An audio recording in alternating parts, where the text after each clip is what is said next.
Halo kawan-kawan, selamat datang kembali di channel saya. Kali ini saya akan membuat opini yang mungkin berbeda dengan video-video saya sebelumnya. Saya akan mencoba membicarakan mengenai Dewa 19, sebuah grup band yang sudah lama malang melintang di industri musik Indonesia. Tetapi saya tidak akan membahas soal musik mereka, tidak akan membahas soal musikalitas grup Dewa 19, karena saya tidak punya kapabilitas di bidang itu. Saya akan memilih membahas Dewa 19 menggunakan perspektif lain. Perspektif itu berupa fenomena sosial dan pendekatan industri.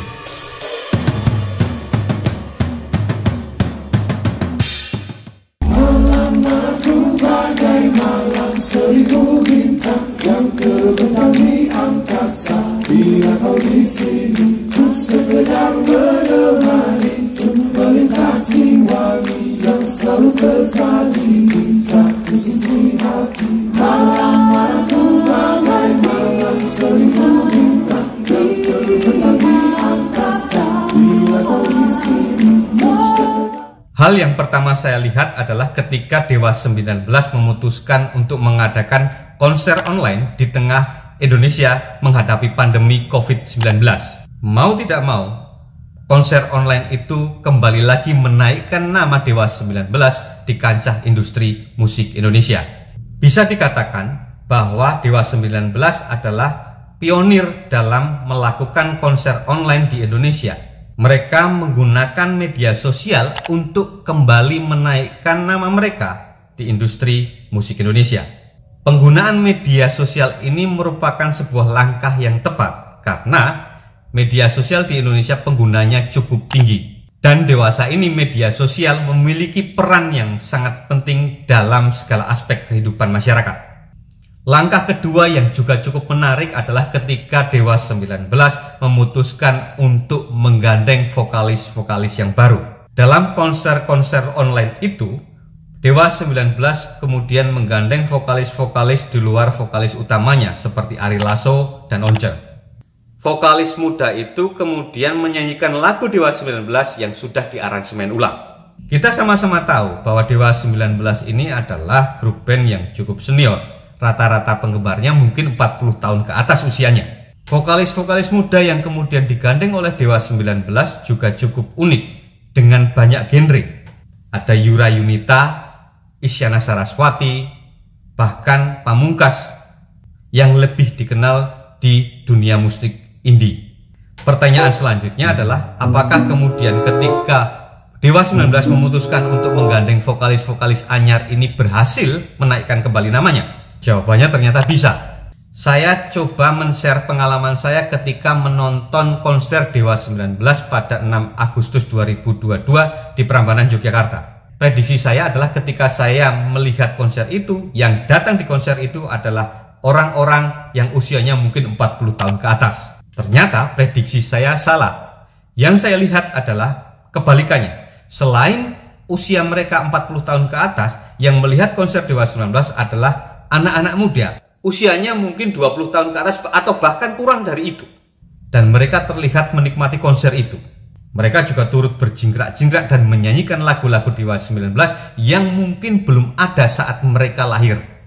Ini artinya ketika Dewa 19 memutuskan untuk menggandeng vokalis-vokalis muda ternyata menarik perhatian banyak kalangan. Ketika saya melihat bahwa Dewa 19 bersama dengan manajemennya menggunakan pendekatan kelas dalam melihat konsumennya. Beberapa tahun belakangan ini kan Dewa 19 itu mentasbihkan dirinya sebagai grup band untuk kalangan menengah ke atas. Ini ditandai dengan harga tiket konser mereka yang rata-rata 500.000 ke atas, bahkan 2 jutaan lebih. Ini bukan angka yang murah. Di tengah kondisi ini tentu saja angka itu cukup berarti. Tetapi ternyata ketika pendekatan angka itu dilakukan, mereka dengan kategori kalangan kelas menengah ke bawah juga tertarik untuk melihat konser itu. Mereka rela menyisihkan uangnya hanya untuk melihat Dewa 19 tampil. Yang cukup unik juga adalah ketika Dewa 19 melakukan konser pada saat yang tepat, pada saat orang-orang itu membutuhkan hiburan. Kita harus ingat bahwa industri hiburan adalah industri kapital yang tak akan pernah lekang dimakan zaman. Dia akan terus ada selama masyarakat itu ada. Bagaimanapun, hiburan dianggap sebagai sarana relaksasi bagi mereka yang mungkin merasa penat di tengah kehidupan dan penat dengan kehidupan sosialnya dan penat dengan pekerjaannya. Pandemi COVID-19 membuat banyak orang tidak bisa berekspresi, tidak bisa melakukan aktivitas normal seperti biasanya. Nah, momentum ini dipergunakan Dewa 19 bersama manajemennya untuk melakukan gebrakan, yaitu menggunakan rasa penasaran masyarakat untuk keluar kepenatan dari pandemi COVID-19 yang selama ini melanda Indonesia. Salah satunya ditandai dengan konser yang megah dan mewah. Nah, hal-hal itulah kawan-kawan yang menurut hemat saya membuat Dewa 19 kembali berkibar di industri musik Indonesia. Sebuah fenomena yang unik, campuran antara ideologi bermusik dan bisnis industri musik, serta melakukan momentum penilaian yang tepat ketika masyarakat Indonesia butuh hiburan. Kira-kira bagaimana dengan penilaian saya ini? Terutama mengenai bagaimana melihat kiprah Dewa 19 di industri musik Indonesia dewasa ini, belakangan ini. Ada pendapat lain?